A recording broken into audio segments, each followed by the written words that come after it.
ለመናገር የራሳቸው ግን እኔ እርግጠኛ ሆኜ ምነግር የሆኑ የተደራጁ ቡድኖች አሉ።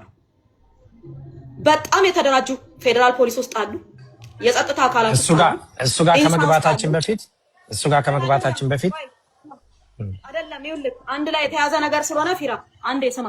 ይኸውልህ እሺ ገባ አርቲፊሻል ኢንተለጀንስ ውስጥ አሉ፣ ፍትህ ሚኒስቴር ውስጥ አሉ። እጅግ በጣም የተደራጁ ሰዎች የራሳቸውን አጀንዳ የሚያስፈጽሙ ማንም ይሁን ማንም ከመምታት ወደ ኋላ ማይመለሱ ህግ ከለላ እየሰጣቸው በቃ ህግ ውስጥ ነው ያሉት እነዚህ ሰዎች ገባ። እኔ ባልሸጥኩት ነዳጅ ራሳቸው ሸጠው በወሰዱት ነዳጅ እኔ እስር ቤት እያለሁ ለተሸጠ ነዳጅ በድንገት ተከሳሽ ሆኜ መጣሁ። እኔ እኮ ተሽጦብኛል ብዬ እኮ ለፌደራል ፖሊስ አመልክቼ ምርመራ ላይ ነው ያለው። ፌደራል ፖሊስ እያየልኝ ነው ያለው ኬዙን ማለት ነው። ተሽጦብኛል ነዳጁን አልወሰርኩም ብዬ 25 ሚሊዮን ብር የከፈልኩት አልወሰርኩም ነዳጁን ብዬ አመልክቼ ሳበቃ ማለት ነው መርምረው የሆነ ነገር ማድረግ ሲችሉ እኔ ራሴ ጭራሽ ተከሳሽ ሆኜ መጣሁ። ነዳጁን አባክነሻል ሸጠሻል ተብዬ ማለት ነው ያልወሰርኩትን ነዳጅ እስር ቤት እያለሁ የወጣ ነዳጅ ከጅቡቲ ገባ። ይሄ ነው የተከሰተው ነገር፣ ይሄ ነው የተፈጠረው ነገር። እንደማንኛውም ሰው በሚዲያ ነው ያየሁት። በዛ ላይ ደግሞ ልክ እንደጠፋው ቆይ እኔ አንድ ጥያቄ ልጠይቅ። ፊንቴክ ኢንቨስትመንት ስለ ፊንቴክ ኢንቨስትመንት ስናወራ ዋናው መስራቹ ሰውዬ ማን ነበረ ስሙ? ዋናው ሰውዬ ፊንቴክ እኮ ግርማይ ገብረ ሚካኤል ነው የሚባለው የሳውዝ አፍሪካው ዋንጫ ያዘጋጀ የነበረው ግርማይ። ነገ ሰው እንሆናለን፣ ታክሲ ሰርተን እንለወጣለን። የተለያየ ንብረት ሸጠው ከየትም ከዘመድ ከወገንም አስቸግረው በጣም ምስኪን ወገኖቻችን ወስደው ያስረከቡትን ገንዘብ 1.6 ቢሊዮን ብር ይዞ ጠፋ የተባለ ሰው ነው። ክስ ከተመሰረተበት 2 ወር አልፎታል። ይሄ ሰውዬ ወንትር ተብሎ ተለጥፎ አይተው ታውቃለህ? ተፈላጊ ተብሎ ተለጥፏል። እስካሁን ድረስ አይተዋል? እሱን ሰው አላየኸውም? ስንት አይነት ሰው እያገቱ አፈርድም የሚያበሉ ሰላማችንን የነሱ መግቢያ መውጫ ያሳጡ። ቢያንስ እኔ ሰላሌ ላይ ውሃ ፋብሪካ አለኝ ሄጄ አይቼው አላውቅም። ፋብሪካው ኢጦሳ ላይ ቄራ አለኝ ሄጄ አይቼው አላውቅም። ዱግዳ ላይ እርሻ አለኝ አይቼው አላውቅም። ጀጁ ላይ እርሻ አለኝ አይቼው አላውቅም። ምክንያቱም እፈራለሁ፣ መሄድ አልችልም። ለዛ ሰላም የነሱን የትም የተለያየ ሰው ደም የሚያፈሱ መኪና እያገቱ ስንት ነገር ስንት ጓደኞቼ በጠራራ ፀሐይ ተገለዋል እኮ በጠራራ ፀሐይ። ያንን ድርጊት የፈጸሙ ስንት ነገር ያደረጉ ሰዎች ተፈላጊ ተብለው ባልተፈለጉበት ሁኔታ በረከት ሀገር ላይ 8 ሚሊዮን ብር ኪሳራ አድርሳለች። 8 ሚሊዮን የኢትዮጵያ ብር ኪሳራ አድርሳለች። 8 ሚሊዮኑን ምን ነው አንድ መኪና አሮጌ መኪናዬን ወስደው ሸጠው ወስዱ ምን ችግር አለ? ገባ አድርሼ ከሆነ ያንን ስሜ ራሴ ነኝ የነዳጁን ብር የከፈልኩት። ነዳጁን የወሰዱት ራሳቸው ናቸው፣ የሸጡት እነሱ ናቸው። እኔ እስር ቤት ነበርኩ በዛ ሰዓት ነዳጁ ሲሸጥ ማለት ነው። ገባ ያ በሆነበት ሁኔታ ማለት ነው እንዴት አሁን 8 ሚሊዮኑን ኪሳራ ያደረስኩት መንግስት ላይ ያልወሰርኩትን ነዳጅ አልወሰርኩም እኮ ነዳጁን። ለዛም በህጋዊ መንገድ ይሰጣት ይፈቀድላት ተብሎ የተፈቀደልኝን ነዳጅ ገባ የተፈቀደልኝን ነዳጅ ሳልጠቀም ሳልወስድ 8 ሚሊዮን ኪሳራ እንዴት ነው ያመጣሁት? እስቲ እንዴት ነው ያደረኩት? እኔ ነኝ እኮ የከሰርኩት። ብሬም ተወስዶ ነዳጄም ተወስዶ ሳልወስድ ምኑንም ነገር ሳልወስድ ባዶ እጄን የገባሁት ገባ። እኔ በረከት ነኝ። እንዴት አድርጌ ነው 8 ሚሊዮን ኪሳራ ሀገሪቷ ላይ ያደረኩባት? ገባ።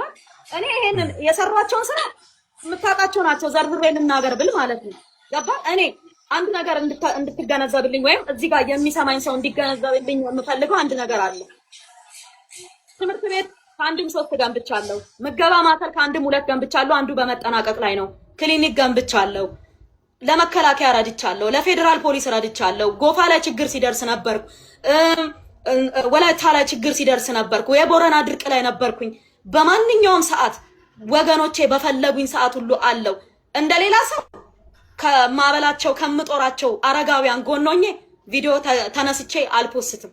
ምክንያቱም እግዚአብሔር ከመዘገበልኝ እግዚአብሔር ካየልኝ ይበቃኛል ብዬ ስለማስብ ሰዎቹንም ማሳቀቅ ስለማልፈልግ የምመግባቸውን ሰዎች 10 የማስተምራቸውን ህፃናት 10 እየቀረጽኩኝ መልቀቅ አልፈልግም ቪዲዮ።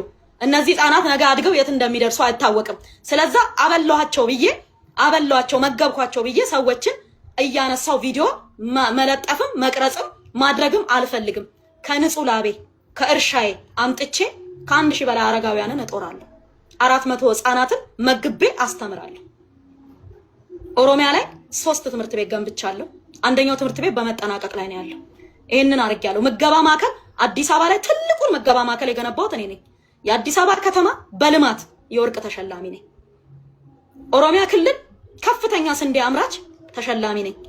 አርሲ ሊጣ ላይ ተሸላሚ ነኝ። አርሲ ላይ ተሸላሚ ነኝ። ደቡብ ክልል ተሸላሚ ነኝ። እውነት ለመናገር ከዛም አልፎ ተርፎ የአፍሪካ ስራ ፈጣሪ ሴቶች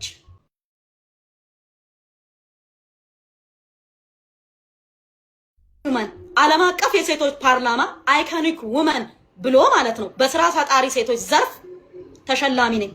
የ2025 ዱባይ ላይ ሄጄ ዋንጫ ይዤ መጥቻለሁ።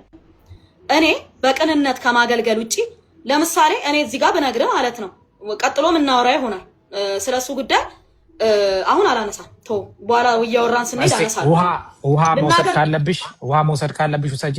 አንዴ ኮፒ ሊንክ አድርጉት። እኔም ውሃ ላምጣ 1 ደቂቃ። እስከዛ በፊትም ስራ ነበረኝ።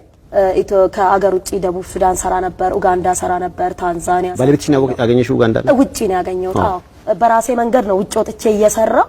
እሱ ዩጋንዳ ላይ የፕሬዝዳንቱን ጠባቂዎች ያሰለጥን ነበር። እሱ ስፔሻል ፎርስ ኮማንዶ ነው ያሰለጥን ስለነበር እዛ ነው የተዋወቅ ነው እንጂ ከሀገር የወጣሁት ራሴ ነኝ። ስሰራም የነበረው በራሴ ነበር። ከዛ ተዋወቅን። ግን ብዙ አገራት እየሄድኩኝ ስራ ስሰራ ስለነበረ መጨረሻ ላይ እንግዲህ ከሱ ጋርም ከተጣመርን በኋላ የሼር መጠናችን ከፍተኛ ሆነ፣ ጨመርን። እንደገና እኔ ደግሞ ገንዘብም ወደ ኢትዮጵያ አስቀምጥ ነበር። ያው ምንም ቢሆን ኢትዮጵያዊ ታውቃለህ፣ ሁሌም ዜግነቱንም ቢቀይር ምንንም ቢቀይር ኢትዮጵያዊነቱን አይተውም። ሁሌም ኢትዮጵያ ሲያገኝ ገንዘብ እዛው ሳይሆን እቺን ነገር አገሬ ላይ የሚል ሐሳብ ደግሞ ካለ ልታጠራቅም የምትችለው ለዛ ይመስለኛል። አዎ ታስቀምጣለህ። አገር ቤተሰብም አለና ቤተሰብም ስላለኝ አስቀምጣለሁ። ኢትዮጵያ በተወሰነ መልኩ ማምጣት የምችለውን ያክል ማለት ነው። ከዛ በኋላ ግን ባለቤቴን ካገባሁኝ በኋላ መጀመሪያ ጉዞ ያደረግነው ወደ ቻይና ነው። ስራ ነበረው። ቻይና ሄድን። ከቻይና ደግሞ ሞዛምቢክ፣ ከሞዛምቢክ ጣሊያን፣ ከጣሊያን ደብሊን አየርላንድ ተጠቃለን መኖር ጀመርን።